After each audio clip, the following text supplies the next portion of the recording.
wanted to get a better understanding of the president's communication style, both verbal and nonverbal. So we brought in an expert, Dr. Susan Mackey-Kallis, an associate professor of communications at Villanova University, who has a specialty in political rhetoric and persuasion. Dr. Mackey-Kallis, thank you so much for joining us. It's good to see you as always. My pleasure. The president promised to turn Washington upside down, and arguably he's done that. We want to play for you part of the president's opening statement. Let's listen in. Okay. I turn on the TV, open the newspapers, and I see stories of chaos. Chaos. Yet it is the exact opposite. This administration is running like a fine-tuned machine, despite the fact that I can't get my cabinet approved.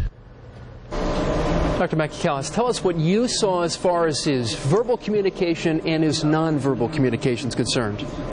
Well, you know, it's very interesting. You know, this is our first full-time Twitter president, and I think in this news conference he's really trying to, in some ways, circumvent the press and go straight to the public.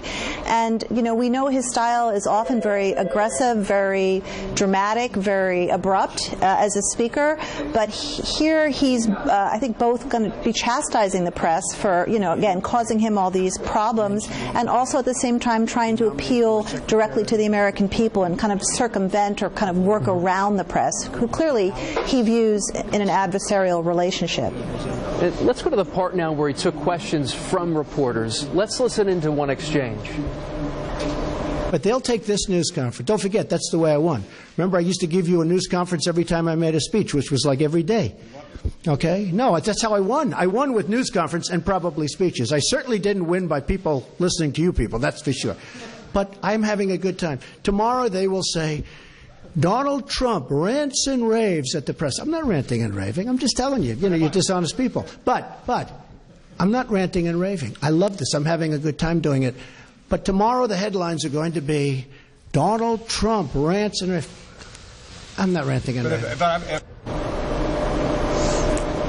All right, so tell us, does his communication style change at all when he's addressing the media? It looks a little ranty and ravey to me.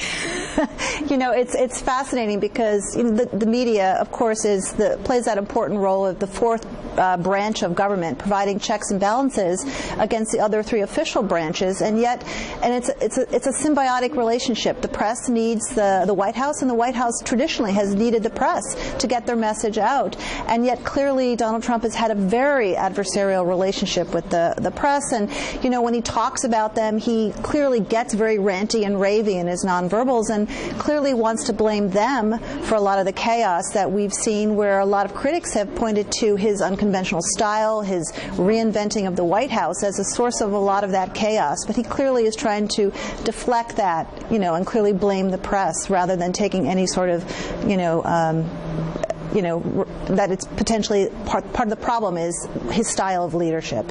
All right, Dr. Susan Mackey-Kallis from Villanova University. Always appreciate your insight. Thanks for joining us. Thank you.